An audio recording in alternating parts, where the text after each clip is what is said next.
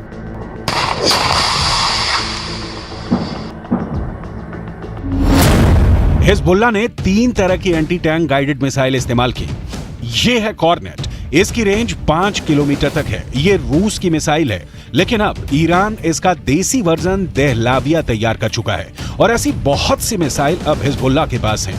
दूसरी है BGM-71 TOW anti tank guided missile, range है 3.5 किलोमीटर।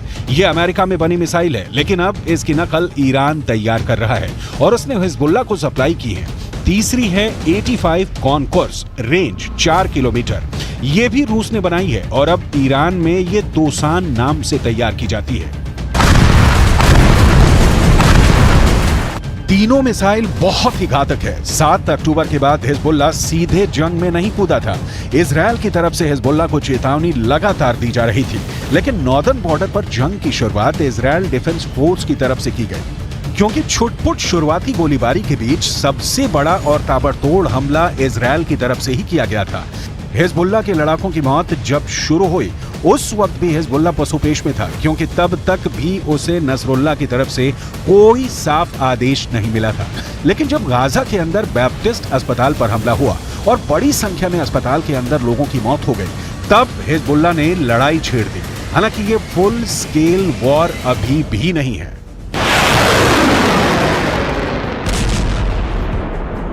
और इस 3 हफ्ते की लड़ाई में हिजबुल्लाह के अब तक 50 से ज़्यादा लड़ाके मारे जा चुके हैं। अक्टूबर के तीसरे हफ्ते में तो हिजबुल्लाह के 20 से ज़्यादा लड़ाके मारे गए थे, जिसके बाद इस जंग में हिजबुल्लाह धीमा पड़ता नजर आया, लेकिन बाद में धीरे धीरे वो इस जंग में फिर वापस आ गया।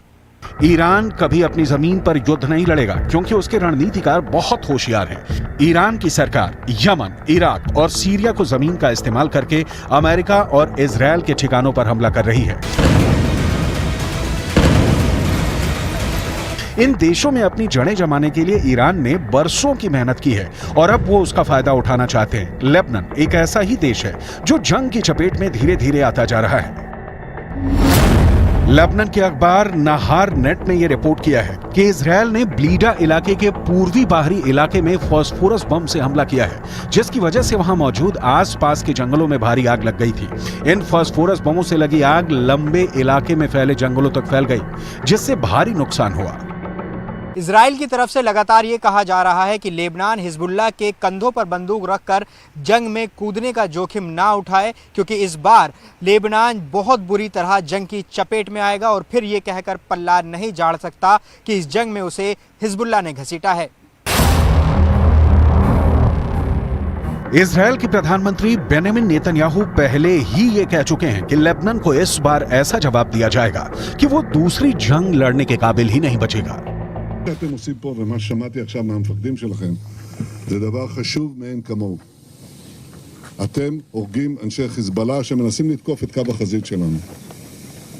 אני לא יודע עכשיו, כשאני נמצא איתכם, אני לא יכול להגיד לכם כרגע אם חיזבאללה יחליט להיכנס בצורה מלאה למלחמה.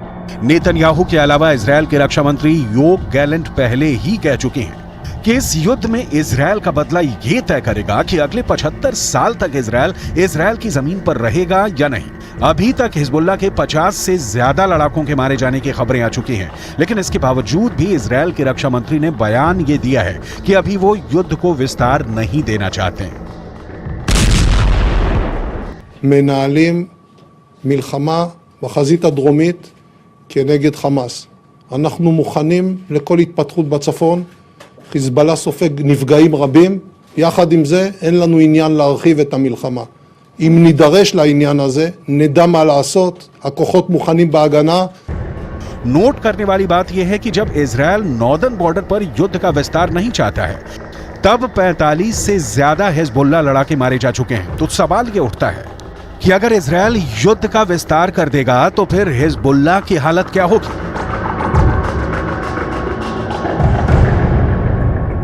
हमास ने एक बार फिर इजरायल को चौंकाया है। पिछले 24 घंटे के अंदर हमास ने गाजा सिटी के अंदर इजरायली सेना पर भीषण हमले किए और कुछ खबरों के दावों के मुताबिक तो हमास ने दावा किया कि गाजा सिटी इजरायली सेना के लिए कब्रिस्तान साबित होगा और इजरायल के सैनिकों को बोरे में भरकर घर भेजेंगे।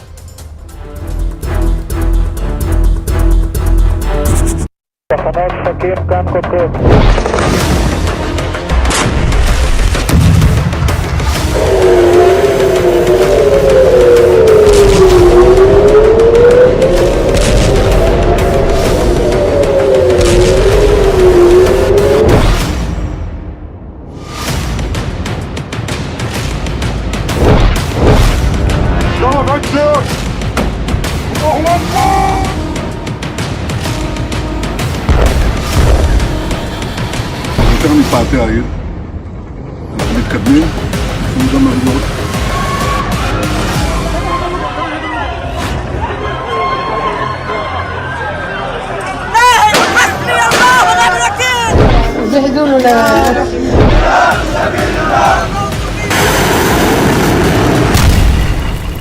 Israel did not start this war. Israel did not want this war. But Israel will win this war. Israel will win this war. काले बोरे में भर देंगे इजरायली सैनिकों की लाशें। लगभग 30 दिन की जंग के बाद अब ऐसा लगने लगा है कि गाजा पट्टी में कोई भी जिंदा नहीं बचेगा। भले ही इजरायली सेना दावा करे कि उसने 4 हफ्ते से ज्यादा की जंग में हमास के 11,500 से ज्यादा टारगेट तबाह कर दिए हैं, लेकिन हैरान करने वाली बात यह है कि 41 किलोमीटर लंबी और 10 किलोमीटर चौड़ी गाजा पट्टी में हमास इजरायली सेना को जबरदस्त टक्कर देने लगा है। 7 अक्टूबर से अब तक हमास के लड़ाके 338 से ज्यादा इजरायली सैनिकों की जान ले चुके हैं। हालात ये हो गए हैं कि 29 अक्टूबर से अब तक गाजा सिटी के अंदर 23 से ज्यादा इजरायली सैनिक मारे जा चुके हैं। लेकिन उसके बावजूद इजरायली सेना और युद्ध सरकार दावा कर रही है कि हम हमास को हमेशा के लिए इतिहास बनाने जा रहे हैं। हम आपको गाजा सिटी से आ रही उन तस्वीरों और खबरों को दिखाने जा रहे हैं जो ये साबित कर रही हैं कि इजरायली सेना गाजा सिटी में महज 5 किलोमीटर लंबे इलाके में भयंकर खून खराबे के बीच फंस चुकी है। हम आपको ये भी बताएंगे कि अचानक हमास इजरायली सेना पर बंकर और सुरंगों से निकलकर कैसे हमला करने लगा है।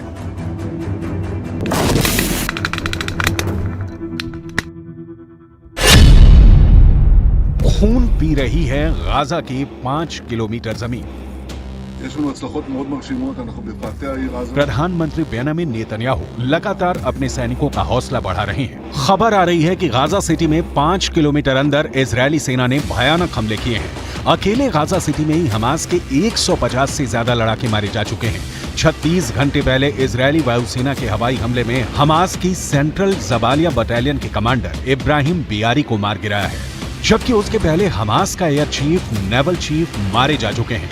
इधर जमीन पर जंग के हालात काफी हद तक बेहद खराब और खूनी हो चुके हैं। आईडीएफ के प्रवक्ता डेनियल हगारी का दावा है कि आईडीएफ गाजा शहर में आगे बढ़ रही है। आ गया आखिरी संदेश, हमास का करो सर्वनाश। כבר יותר מפאתי העיר, אנחנו מתקדמים, יש לנו גם אבדות כואבות, כי כל חייל שנופל זה עולם ומלואו, וליבנו מהמשפחות. אבל אני רוצה להעביר דבר אחד, ואמר את זה עכשיו אחד הלוחמים, שום דבר לא יעצור.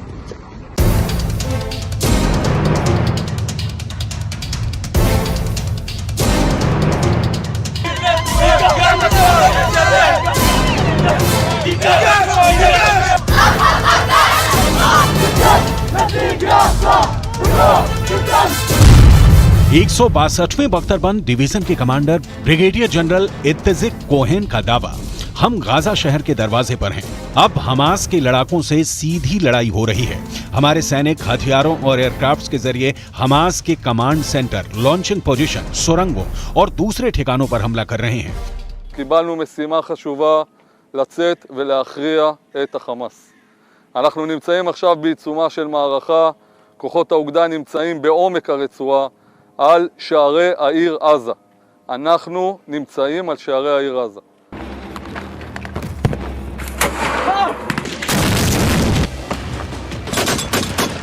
अब अगर हमास के दावों की बात करें तो जमीन पर वाकई में हमास के लड़ाकों ने इजरायली सेना को चौंका दिया है। जिस बड़े पैमाने पर इजरायली सेना ने पूरी तैयारी के साथ हमला किया है, उसे देखकर ऐसा लगता है कि इजरायल की आईडीएफ आसानी से हमास को सुरंगों में घुस कर तबाह कर देगी। हमास के 3000 से ज्यादा लड़ाके मारे जा चुके हैं, जबकि ऐसा अनुमान है कि 2500 के करीब हमास लड़ाकों को इजरायली सेना ने सुरंगों में ही जिंदा दफन कर दिया है। खून पी रही है गाजा की 5 किलोमीटर जमीन। लेकिन दूसरी तरफ ईरान और लेबनान से मिले बेतहाशा हथियार हमास के लिए ऑक्सीजन बन चुके हैं। इजरायली हवाई हमले में भले ही 35,000 से ज्यादा इमारतें इजरायल ने तबाह कर दी हों, लेकिन जमीन पर आम फिलिस्तीनी और गाजा समर्थक मारे जा रहे हैं। जनाजों के साथ भागती भीड़ जिहादी नारे हमास के लड़ाकों को और ज्यादा भीषण जंग के लिए उकसा रहे हैं। कुछ वीडियो तो ऐसे हैं जहां हमास के लड़ाकों ने अजेय समझे जाने वाले इजरायली टैंकों पर हाथ से रॉकेट और बम से धमाका करते हुए देखा गया है। लेबनान में बैठे हमास के प्रवक्ता अबू उबैदा ने एक ऐसा बयान दिया है जो साबित करता है कि इजरायल को गाजा पट्टी में अभी सैनिकों और हथियारों का भारी नुकसान होने जा रहा है। हमास प्रवक्ता ने साफ कहा है कि जिस तरह से 7 अक्टूबर को इजरायल में भयानक और खूनी हमले हुए थे, ठीक उसी तरह से हमास गाजा सिटी में इजरायल को भारी नुकसान पहुंचा रहा है।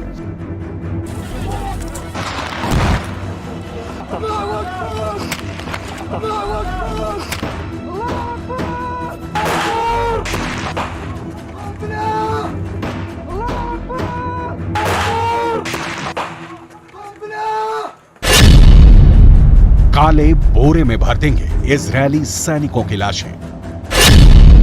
हमास की सैन्य शाखा अल कसम ब्रिगेड ने इजरायल को खूनी चेतावनी दी है। उसके सैनिक काले बैग में घर जाएंगे। अबू उबैदा ने साफ कहा है कि गाजा पट्टी इजरायली सैनिकों के लिए कब्रिस्तान साबित होगा और इजरायल की हर सैनिक की लाश को हमास काले बैग में भरकर भेजेगा। हमास के प्रवक्ता अबू उबैदा ने धमकी दी है कि गाजा इजरायल के लिए इतिहास का सबसे बड़ा श्राप साबित होगा। हमास की इस धमकी को इसलिए बहुत गंभीर माना जा रहा है क्योंकि हमास ने जमीनी जंग में इजरायल को भारी नुकसान पहुंचाना शुरू कर दिया है।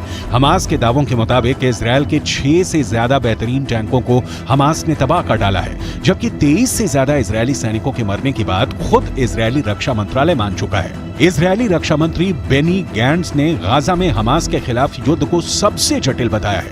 गैंट्स ने साफ कहा है कि युद्ध इजरायल की तुलना में अधिक जटिल है। אני רוצה להעביר הערכה רבה לביצוע של הכוחות. יש הישגים חשובים מאוד בשטח. פוגעים במחבלים בכל הדרגים, מאלה שנלחמים בשטח ועד דרג המפקדים. הפעולה של צה"ל מביאה לחשיפת המנהרות, ליציאה של מחבלים החוצה ולמכות קשות שהם סופגים. לצערנו יש גם מחירים בצד שלנו, כפי שקורה. आ गया आखिरी आदेश, हमास का करो सर्वनाश।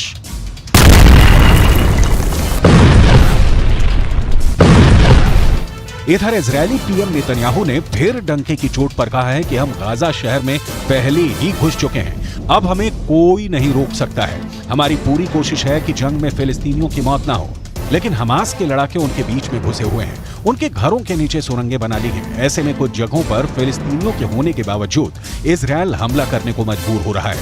यही वजह है कि हजारों फिलिस्तीनी और हमास समर्थक गाजा और वेस्ट बैंक में मारे जा रहे हैं।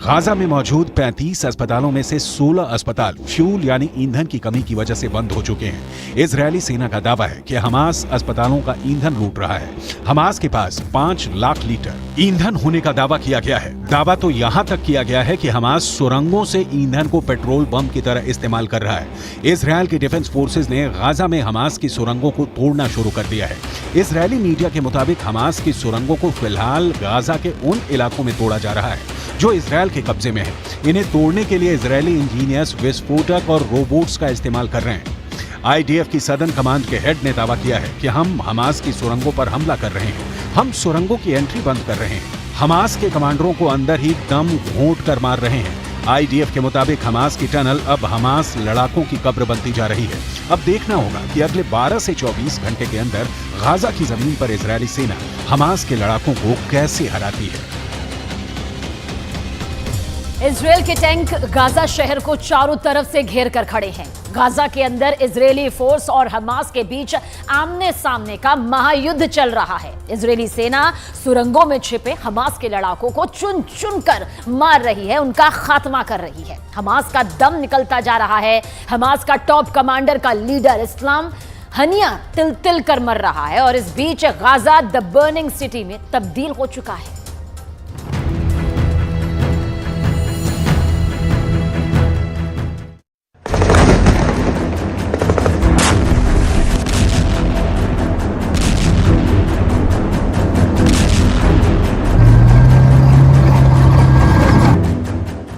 गाजा सिटी पूरी तरह से घिर चुकी है।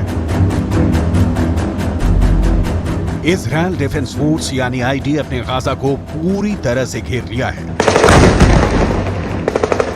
गाजा सिटी की सीमा की इंच दर इंच ईंट पर आईडीएफ ने पहरा बिछा दिया है। इन जवानों की उंगलियां बंदूक के ट्रिगर पर है। एक ऑर्डर और छलनी छलनी। गाजा के गेट पर इजरायल के टैंक खड़े हैं। इजरायल के इंतकाम की आग गाजा को जला रही है। क्या अब गाजा की गली गली लाशें बिछेंगी? खून ही खून होगा गाजा की गलियों में अगर वक्त रहते विश्व बिरादरी ने कोई फैसला नहीं किया।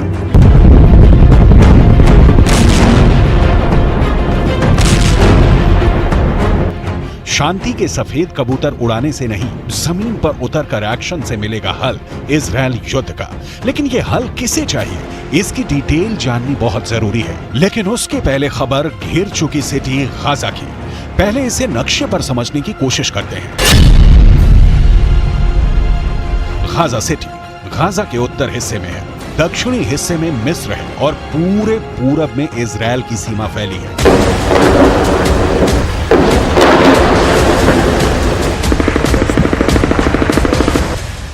अब हमास के लड़ाकों से सीधी लड़ाई हो रही है।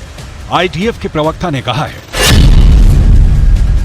हमारे सैनिक हथियारों और एयरक्राफ्ट्स के जरिए हमास की कमांड सेंटर, लॉन्चिंग पोजीशन, सुरंग और दूसरे ठिकानों पर हमला कर रहे हैं।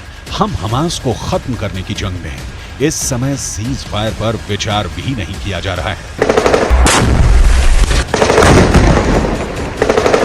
दरअसल अरब देशों के किसी बड़े एक्शन से पहले इजराइल गाजा पट्टी पर कब्जा कर लेना चाहता है।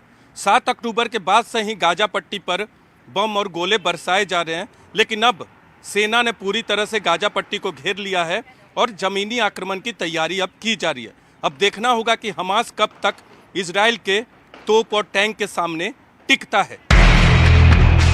टाइम्स ऑफ इजरायल के मुताबिक इजरायली सेना ने सिर्फ 24 घंटे में करीब 150 हमास लड़ाकों को मार गिराया। हमास से लड़ाई में आईडीएफ के करीब 23 सैनिकों ने अपनी जान गंवा दी। इजरायल की सेना ने गाजा में हमास की सुरंगों को तोड़ना शुरू कर दिया है। टाइम्स ऑफ इजरायल की रिपोर्ट के मुताबिक सुरंगों को फिलहाल गाजा के उन इलाकों में तोड़ा जा रहा है जो इजरायल के कब्जे में है। इन्हें तोड़ने के लिए इजरायली इंजीनियर्स विस्फोटक और रोबोट्स का इस्तेमाल कर रहे हैं। आईडीएफ की सदर्न कमांड के हेड को सुनकर पिक्चर बहुत क्लियर हो जाएगी। हो सकता है शुरुआत में हमास पर इन सुरंगों से हमले करें, इन सुरंगों की एंट्री बंद कर दें, हमास के कमांडरों को अंदर ही दम घोंट कर मारेंगे। ये टनल अब आतंकियों की कब्र बनेगी। सिर्फ 4 सवालों के जवाब में छिपा है गाजा सिटी को घेर कर नेस्तो नाबूद करने का नेतन्याहू का प्लान। इसकी डिटेल बताने से पहले इजरायल के प्रधानमंत्री बेंजामिन नेतन्याहू की नई घोषणा सुन लीजिए। हम जंग के चरम पर पहुंच गए हैं। हमें कई प्रभावशाली सफलताएं मिली हैं। हम गाजा शहर के बाहरी इलाकों को पार कर चुके हैं और लगातार आगे बढ़ रहे हैं। नेतन्याहू के इस बयान के पहले अमेरिका के ड्रोन गाजा में ड्यूटी पर जुट गए हैं। इन ड्रोनों को बंधकों का पता ढूंढने की जिम्मेदारी सौंपी गई है। कम से कम 240 लोगों को हमास ने बंधक बनाकर रखा है। अब इन बंधकों के परिवारों को हमास की ओर से चिट्ठी भेजी जा रही है। बंधकों की रिहाई का मुद्दा बहुत बड़ा है और इसका हल उतना ही मुश्किल। इजरायल का फोकस इस वक्त हमास के सर्वनाश पर है। हमास की ओर से ये कहे जाने के बावजूद कि इजरायली हमले में 50 बंधकों की मौत हो गई है, नेतन्याहू नहीं रुके। एक और रिफ्यूजी कैंप पर हमला हुआ है। जबालिया की तरह यहां भी हमास के लड़ाकों के छुपे होने की बात थी, लेकिन